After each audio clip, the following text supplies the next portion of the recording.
এখন থিওরি দিচ্ছেন হচ্ছে আহ, এখন উনি হচ্ছে বিএনপি কে মাঠে নামতে হবে, জামাতকে মাঠে নামতে হবে। এর কারণটা হচ্ছে কি, বিএনপি জামাত যদি গ্রাউন্ডে আসে তাহলে শেখ হাসিনার খুব সুবিধা হয় এদেরকে টার্গেট কিলিং করে এই আন্দোলনটাকে দমা দিতে। সরাসরি নিজের দেশের নাগরিককে গুলি করাটা অনেকেই নিতে পারতেছে না। এর কারণে এখন পর্যন্ত গ্রাউন্ডে যারা আছে, গোপালগঞ্জের একটা পুলিশ পার্টি আছে আর একটা কিশোরগঞ্জের একটা গ্রুপ আছে, এই গ্রুপটাই সামনে থেকে লিডিং দিচ্ছে এবং তাদের মধ্যে অলরেডি একটা ফ্রাস্ট্রেশন শুরু হয়ে গেছে। ছাত্রলীগ, যুবলীগ এরা আমাদের উপরে যত অত্যাচার করেছে ক্ষমতার পালাবদলের সময়, পিপুল উইল বি আনরোলি। সো এই আনরোলিটা কম করতে পারবে যদি এখনো এই ছাত্রদের সাথে তারা একটা হিউম্যান অ্যাটিটিউড করে। আমাদের ছাত্র যারা আছে তারা কিন্তু এখন একটা পয়েন্ট অফ নো রিটার্নে। এখন যতই আমি দেখতেছি মানে মেনুতে 9টা ইয়া আছে, বাট মূল দাবি আছে। মূল দাবি হচ্ছে যদি আপনি শেখ হাসিনা যদি ক্ষমতায় থাকে আপনি বাকি কোনোটারই সমাধান পাবেন না, এটা ইতিহাস থেকে মানে প্রমাণিত।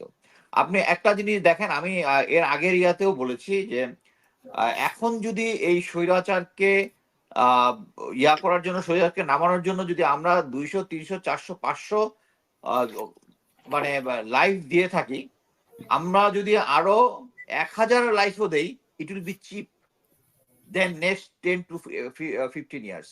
এই স্বৈরাচার যদি মানে চালিয়ে যায় তাহলে যেটা হবে, এটা যেহেতু গণতান্ত্রিক সরকার না, এই কনফিডেন্সে এইবার যদি টিকে যায়, এই কনফিডেন্সে তারা আগামী নির্বাচনটাও তাই করবে এবং এই সুযোগে আমাদের নেইবর ভারত, ইন্ডিয়া বা আমেরিকা, ইউরোপ, তারা সবাই, তাদের তো এই দেশটা হচ্ছে আমাদের।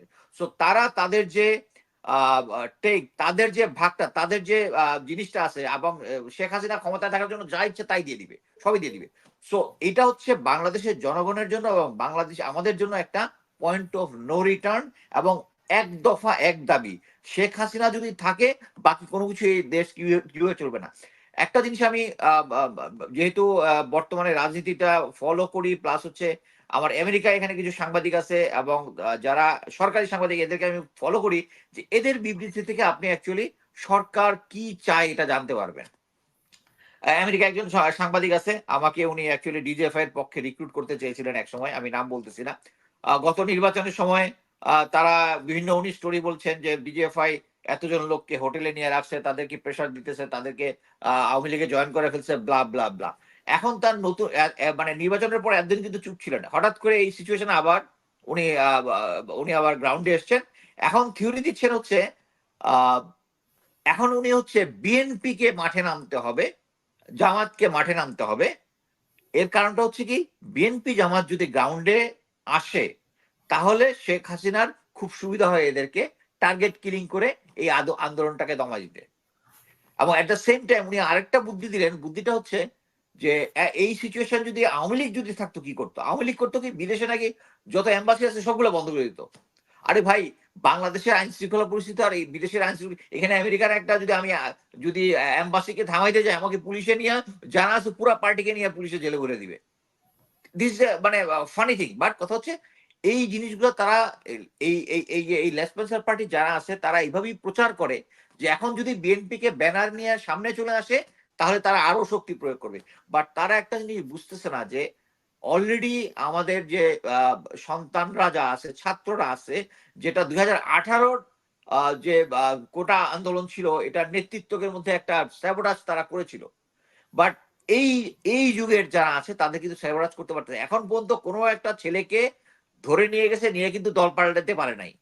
এবং এটা অন্যান্য বক্তারাও আলোচনা করেছেন যে তাদেরকে যখন ডিবি নিয়ে গেছে, তাদের নেতৃত্ব সিস্টেমটা এমনই ছিল যে মশালটা আরেকজনের কাছে পাস করা, অলরেডি সবাই জানে যে কার পরে কি সিকোয়েন্স আসবে।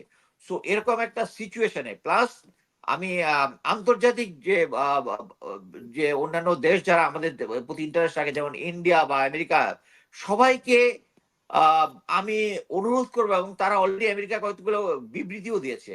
জিনিসটা হচ্ছে যে এরকম একটা সিচুয়েশনে যদি শেখ হাসিনা থাকে হচ্ছে এক জিনিস, আর যদি শেখ হাসিনা না থাকে কি হবে। শেখ হাসিনা যদি না থাকে তাহলে ভারতের সাথে আমাদের যে সম্পর্কটা একটা বৈরিতায় নিবে, যেটা ভারতও চায় না, আমরাও চাই না। বাট শেষ পর্যন্ত আমরা হয়তো একটা একটা নেগোসিয়েশনে আসবো তাদের সাথে, বাট কথা হচ্ছে তাদের উচিত এই সিচুয়েশনটা মানে রিকগনাইজ করা। আর আওয়ামী লীগের জন্য যেটা, তারা এখন যে পরিস্থিতিটা করেছে এটা বুঝতে হবে যে এখন অলরেডি প্রথম যেদিন যেদিন আবু সাইদকে হত্যা করেছে ওই দিবসটা নিয়ে অলরেডি মানে আমরা যেরকম 21শে ফেব্রুয়ারিতে যখন যেভাবে পালন করি বছরের পর ওই দিন আমরা জানি যে পাকিস্তানি গভর্নমেন্ট আমাদের প্রতি গুলি করেছিল, এই আওয়ামী সরকার আমাদের গুলি করেছিল, ইট উইল বি রিমেম্বার। এখন তো 70 বছর ধরে আমরা করছি, ইট will B remember next 100 days। So Awami League যত হার্ড লাইনে যাবে তত তাদের পজিশনকে আরো ভোলাটাইল করে ফেলবে, এবং তত বেশি জনগণের যে ক্ষোভ যেটা আছে তাদের প্রতি ক্ষমতার পালা বদলের সময় এটা আরো বেশি হবে। সো আমি আশা করি যে এই আওয়ামী লীগের বোধোদয় হবে। অলরেডি পুলিশের ভিতরে আপনারা একটা পোস্টিং অর্ডার দেখেছেন, পুলিশের মধ্যে কিন্তু একটা বড় একটা পোস্টিং অর্ডার হয়েছে। এর কারণটা হচ্ছে কি, সবাই জিনিসটা বা সরাসরি নিজের দেশের নাগরিককে গুলি করাটা অনেকেই নিতে পারতেছে না। এর কারণে এখন পর্যন্ত গ্রাউন্ডে যারা আছে, গোপালগঞ্জের একটা পুলিশ পার্টি আছে আর একটা কিশোরগঞ্জের একটা গ্রুপ আছে, এই গ্রুপটাই সামনে থেকে লিডিং দিচ্ছে, এবং তাদের মধ্যে অলরেডি একটা ফ্রাস্ট্রেশন শুরু হয়ে গেছে। আর্মির মধ্যে যেটা হয়েছে সেটা হচ্ছে আর্মির আগের থেকেই একটা ম্যাক্সিমাম যেটা 90 to 95% এই আওয়ামী লীগ সরকারকে, কারণ তারা তো এটার বেনিফিশিয়ারি না, এটার পক্ষে ছিল না, কিন্তু এট প্রেজেন্ট যেটা হয়েছে, আমরা যারা সরাসরি আমাদের জনগণের প্রতি গুলি করতেছে তাদের প্রত্যেকের বায়োডাটা পরিবারের ছবি সহ আমাদের সামনে চলে আসছে। অলরেডি আমরা কর্নেল রেদওয়ানেরটা জানি, তারপরে এই ইয়াটার নামটা ভুলে গেলাম, যে অফিসারটা মানে আসলে এগুলো ডাটা কালেকশন করছে যে পুলিশের ডাটা কালেকশন শুধু না, এটা ফেসবুকে এবং সোশ্যাল মিডিয়াতে ছড়িয়ে যাচ্ছে, এবং এটা মানে তাদের তারা ভিতরে একটা আসলে ভীতি বুঝতে পারছে না সঞ্চার, যে তাদের কতটা বিপদ আসছে, তাদের একটা যে ভীতি জনগণ সঞ্চার হচ্ছে। কখন হামলা করবে কারেক্ট। ওদের। এবং অলরেডি একটা একটা একটা ওয়েবসাইটে আমি দেখলাম যে যেহেতু ইউএন এর লোগো সম্বলিত গাড়ি এবং হেলিকপ্টার ব্যবহার করছে, এটার জন্য জেনারেল ওয়াকার একটা স্যাংশন মানে খেতে পারেন একটা আসছে, এবং ড্যান মজিনার একটা বক্তব্য শুনলাম, এবং উনি স্পেসিফিক্যালি বলেছে যে আইন শৃঙ্খলা বাহিনী যারা এটার সাথে গেছে তাদের সম্বন্ধে একটা স্যাংশন আসতে পারে। This is a clear threat. এবং ড্যান মজিনার মতো, ড্যান মজিনাকে আমি ব্যক্তিগতভাবে চিনি, যেহেতু আমি সিও প্যারাকমান্ডো যখন ছিলাম আমি ওনার সাথে 5 ঘন্টা কাটিয়েছি। 5 ঘন্টায় ওনার সাথে ওনার ফ্যামিলি থেকে শুরু করে, he is a very nice guy এবং ভেরি সলিড গাই। উনি ফালতু কথা বলেন না, উনি যে কথাগুলো বলেছেন তার মানে হচ্ছে স্যাংশন একটা আসতেছে। এরকম একটা সিচুয়েশনে আওয়ামী লীগ সরকার কখনোই হার্ড লাইনে আর বেশি দিন টিকতে পারবে না। আর আমাদের ছাত্ররা যারা গ্রাউন্ডে আছে তারা অ্যাটলিস্ট তারা এখনই ফাইনাল রান দিচ্ছে না, তারা গ্রাউন্ডে আছে, পজিশন রাখতেছে, তারাও সিচুয়েশন দেখতেছে, সরকারও দেখতেছে। সরকার ভাবতেছে দিন যাবে এটা স্থিমিত হয়ে যাবে, এটা স্থিমিত হবে না। এটা আওয়ামী লীগ সরকার যত তাড়াতাড়ি বুঝবে তত তাড়াতাড়ি ক্ষমতার পালাবলটা হবে উইথ লেস ব্লাড শেড। এবং এটা আমরা সবাই জানি, এবং বুঝার জন্য মানে রকেট সায়েন্টিস্ট হইতে হবে না। এত বছর ধরে আওয়ামী লীগ, ছাত্রলীগ, যুবলীগ এরা আমাদের উপরে যত অত্যাচার করেছে, ক্ষমতার পালা বদলের সময় পিপুল উইল বি আনরোলি। সো এই আনরোলিটা কম করতে পারবে যদি এখনো এই ছাত্রদের সাথে তারা একটা হিউম্যান অ্যাটিটিউড করে। তারা অলরেডি হেলিকপ্টার ব্যবহার করেছে, গানশিপ ব্যবহার করেছে, বোমা ফেলেছে। এটা হচ্ছে হাইয়েস্ট লেভেলের, একটা যুদ্ধের সময় একটা সিভিলিয়ান পপুলেটেড এলাকায় এই বোম ড্রপ করা ওয়ার ক্রাইম। আর সেখানে শেখ হাসিনা নিজের দেশের এর মধ্যে ড্রপ করতেছে। সো আমি আশা করতেছি যে শেখ হাসিনা অচিরে এই জিনিসটা জানবে, এবং যারা পুলিশ বাহিনীতে আছেন, র্যাবে আছেন, সেনাবাহিনীতে আছেন, তারা জাস্ট আপনাদের বোঝা উচিত ইওর ডেজ আর নাম্বার।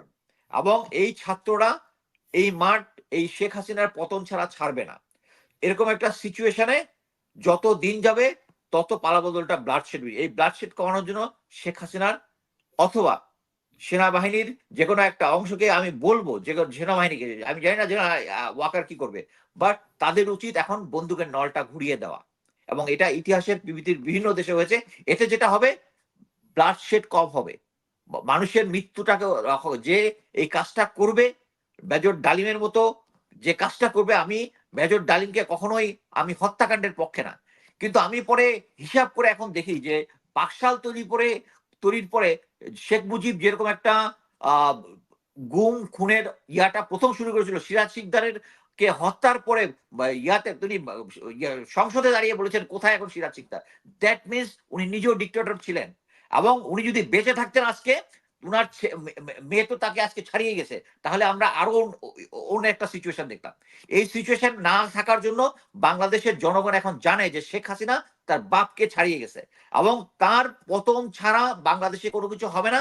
সে যতদিন ক্ষমতায় থাকবে তত বিদেশের যত ভারত থেকে শুরু করে প্রতিটা দেশকে বাংলাদেশের সম্পদ দিবে, করিডোর দিবে, সবকিছু থেকে নিজে থাকার চেষ্টা করবে।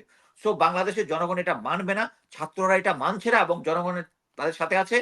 ইনশাল্লাহ আমরা ফিউচারেই এই শেখ হাসিনার পতন এইবারই দেখবো। আর যদি না দেখি, যদি কোনো কারণে টিকে যায়, তাহলে এটা আমি বলে রাখতেছি যে এখন যদি আমরা নেক্সট 1000 জন আত্মাহুতি দিতে হয় দেশের জন্য, দ্বিতীয় মুক্তিযুদ্ধের জন্য, এটা 5, 10 বা 15 বছর পরে এটা 20,000 জনকে আত্মাহুতি দিতে হবে।